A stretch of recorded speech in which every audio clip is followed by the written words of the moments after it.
Amsa dairy farm YouTube channel நண்பர்கள் அனைவருக்கும் இனிய மாலை வணக்கம். நம்மளோட சேனலில் ஃபஸ்ட் டைம் பார்க்குறீங்க அப்படின்னா மறக்காமல் சப்ஸ்கிரைப் பண்ணிவிட்டு வீடியோ பாருங்கள். அப்போ தான் நம்ம போகிற நல்ல மாடுகளோட விற்பனை பற்றி உங்களுக்கு உடனுக்குடன் நோட்டிஃபிகேஷனில் வருங்க. இன்றைக்கி 2 தரமான மாடு பார்க்க போகிறோங்க. ஒன்று கிர் கிராஸ் சென மாடுங்க, இன்னொன்று சிந்து கிராஸில் கன்று மாடுங்க. இந்த முதலாவது பார்க்கக்கூடிய கிர் கிராஸ் மாட்டோட விவரம் வந்து பார்த்திங்கன்னா, மாடு 2ஆம் ஈத்துக்கு சினையாக இருக்குதுங்க. தலை ஈத்தில் 8, 7, 5 லிட்டர் கறந்த மாடுங்க. இந்த ஈத்துக்கு வந்து பார்த்திங்கன்னா ஒரு 17 லிட்டர் தப்பு இல்லாமல் கறக்கூடிய மாடுங்க. மாடு நல்லா மடி வச்சுருக்குதுங்க. மாடு வந்து கருங்காம்பில் அமைஞ்சிருக்குதுங்க. ஒரு 16லேருந்து ஒரு 17 லிட்டர்லாம் 17 லிட்டர் கறவை ஈஸியாக அந்த 2ஆம் ஈத்துக்கு எதிர்பார்க்கலாங்க. 6 பல்ல இருந்து கடை முளப்பு இருக்குதுங்க. மாடு அதிகபட்சம் ஒரு 2 நாளில் கண் ஈனிருங்க. நல்லா மடி செட்டான மாடுங்க. கை கறவைக்கோ மிஷின் கறவைக்கோ நல்ல ஒழுக்கமான மாடுங்க.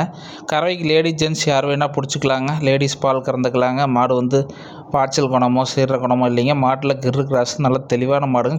கலர் வந்து பார்த்திங்கன்னா நல்லா ரேர் கலரான மாடுங்க. இந்த செம்பூத்து, செவலை, வெள்ளை அப்படின்ட்டு 3 கலர் கலந்த ரேர் கலரான மாடுங்க.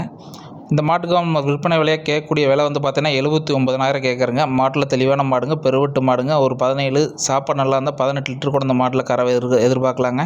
ஏன்னா கிரு HF கிராஸ் ஆகிருக்கனால வெயில் மலைக்கு தாங்க எல்லா ஏரியாவுக்கும் செட் ஆகக்கூடிய ப்ரீடுங்க. மாட்டில் தெளிவான மாடுங்க. சுழி சுத்தத்தில் மாடு தெளிவாக, சாணத்தில் சுழி தெளிவாக இருக்குதுங்க. இந்த மாடு இருக்கக்கூடிய இடம் வந்து பார்த்திங்கன்னா கரூர் மாவட்டத்தில் இருக்குதுங்க. இந்த மாடு வந்து பார்த்திங்கன்னா கிடாரிக்கு போட்டிருக்குதுங்க. மாடு வந்து தெளிவான மாடுங்க. சிந்து கிராஸில் ஒரு 2ஆம் ஈத்து கன்று மாடுங்க. இது வந்து பார்த்திங்கன்னா ஒரு 17, 18 லிட்டர் வரைக்கும் கூட கறவை எதிர்பார்க்கலாங்க. அந்தளவுக்கு மாடு நல்லா ஷோ குவாலிட்டியான மாடுங்க. நல்ல மடி செட்டான மாடுங்க. மாடு பார்த்திங்கன்னா நடக்கிறப்பே வந்து பார்த்திங்கன்னா கால் அகட்டி வச்சு தாங்க நடக்கணும்.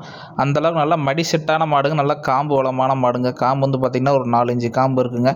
காம்பு நல்லா பூங்காம்புங்க, வெய்ய காம்பு கிடையாதுங்க. கறக்கறக்கு நல்லா பூ போல் இருக்குதுங்க. அதே மாதிரி மிஷின் கறவைக்கு, கை கறவைக்கு எல்லாத்துக்கும் செட் ஆகக்கூடிய ப்ரீடுங்க. பால் வந்து பார்த்திங்கன்னா ஃபேட்டேஷன் ஆஃப் அருமையாக இருக்குங்க. சிந்து கிராஸ் ஜெர்சியில் வந்து சிந்து கலப்பு அப்படின்னாலே பாலில் ஃபேட்டேஷன் ஆஃப் நல்லா இருக்குங்க. மாடு நல்லா உடசல், ஹைட்டு, வெயிட்டு, பெருவெட்டு நல்லா தெளிவான மாடுங்க. ஒரு 17, 18 லிட்டரில் கிராஸ் மாட்டில் தெளிவான மாடு வேணும் அப்படின்னு நினைக்கிறீங்கன்னா இந்த மாட்டை நீங்கள் தாராளமாக தேர்வு செய்யலாங்க. கன்று வந்து கிடேரி கன்று போட்டிருக்குதுங்க. இன்றைக்கி சாயந்தரம் ஒரு 4 மணிக்கு தாங்க மாடு கன்று ஈனிச்சுங்க. பார்த்திங்கன்னா நஞ்சு குடியெல்லாம் தெளிவாக போட்டுருச்சுங்க. அதே மாதிரி பார்த்திங்கன்னா கறவைக்கு அருமையாக இருக்குங்க. கறவைக்கு நல்லா ஒழுக்கமான மாடுங்க. பால் கறக்க தெரியாதுங்க கூட இந்த மாடு வாங்கி பால் கறந்துடலாங்க. லேடிஸ் ஜென்ட்ஸ் யார் வேணால் கறந்துக்கலாங்க. மாடு நல்லா பெருவட்டான மாடுங்க. ஹைட்டு, வெயிட், நல்லா மடி செட்டு, மாட்டில் தெளிவான மாடுங்க. இந்த மாடு வேணும்னு நினைக்கிறோம் டிஸ்பிளே இருக்கிற நம்பர் தாராளமாக கால் பண்ணலாங்க. இந்த மாட்டுக்காக நம்ம விற்பனை விலையாக கோட் பண்ணுறது பார்த்திங்கன்னா 79,000 கேட்குறேங்க. நன்றி, வணக்கம்ங்க.